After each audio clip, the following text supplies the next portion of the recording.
യമനിൽ വധശിക്ഷയ്ക്ക് വിധിക്കപ്പെട്ട നിമിഷപ്രിയയുടെ മോചന ശ്രമം പ്രതിസന്ധിയിൽ. പ്രാരംഭ ചർച്ചകൾക്കായുള്ള സമാന്തര ധനസമാഹരണവുമായി സഹകരിക്കില്ലെന്ന് നിമിഷപ്രിയ ആക്ഷൻ കൗൺസിൽ വ്യക്തമാക്കി. ചാരിറ്റിയുടെ മറവിൽ നടക്കുന്ന തട്ടിപ്പാകരുത് പ്രാരംഭ ചർച്ചകൾക്കായുള്ള ധനസമാഹരണം. ഗോത്രത്തലവന് മെഷീൻ ഗണ്ണും ലാൻഡ് റോവറും നൽകാൻ 38 ലക്ഷം രൂപ ആവശ്യപ്പെട്ടത് കേട്ടുകേഴ്വിയില്ലാത്ത കാര്യമാണെന്നും ആക്ഷൻ കൗൺസിലിന്റെ ഒരു വിഭാഗത്തിന്റെ വിമർശനം. ശ്യാം ദേവരാജാണ് വിശദാംശങ്ങളുമായി ചേരുന്നത്. ശ്യാം, എന്തായാലും നിമിഷപ്രിയയുടെ മോചനകാര്യത്തിൽ വീണ്ടും പ്രതിസന്ധിയിലായിരിക്കുകയാണ്. എന്തൊക്കെയാണ് മറ്റു വിവരങ്ങൾ?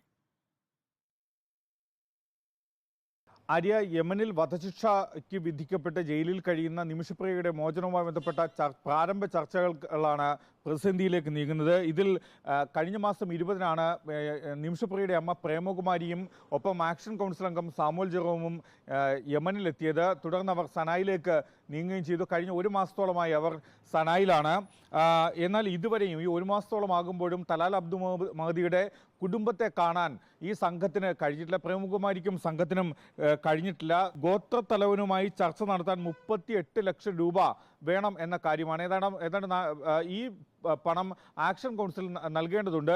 പക്ഷേ ഇക്കാര്യത്തിൽ ആക്ഷൻ കൗൺസിൽ അംഗങ്ങൾ ഈ മീറ്റിംഗിൽ തന്നെ ആവശ്യപ്പെട്ട ഒരു കാര്യം, അതായത് ഈ 38 ലക്ഷം രൂപ നൽകിയാൽ പ്രാരംഭ ചർച്ചകൾക്ക് ശേഷം, അതായത് പ്രാരംഭ ചർച്ചകൾക്ക് അപ്പുറത്ത് നടക്കുന്ന ദയാധനത്തിൻ്റെ പണം നൽകാൻ തയ്യാറാണ്.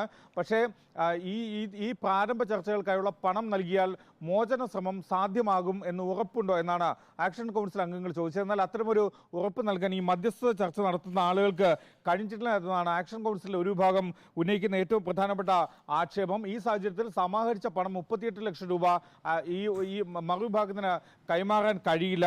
നിമിഷപ്രിയയുടെ മോചനം ഉറപ്പാക്കാതെ പണം നൽകാനാവില്ല എന്ന് ആക്ഷൻ കൗൺസിലിന്റെ ഒരു വിഭാഗം വ്യക്തമാക്കുന്നുണ്ട്. മാത്രമല്ല ചാരിറ്റിയുടെ വ്യക്തമാണ്. ശ്യാം ദേവരാജാണ് വിവരങ്ങൾ നൽകിക്കൊണ്ടിരിക്കുന്നത്.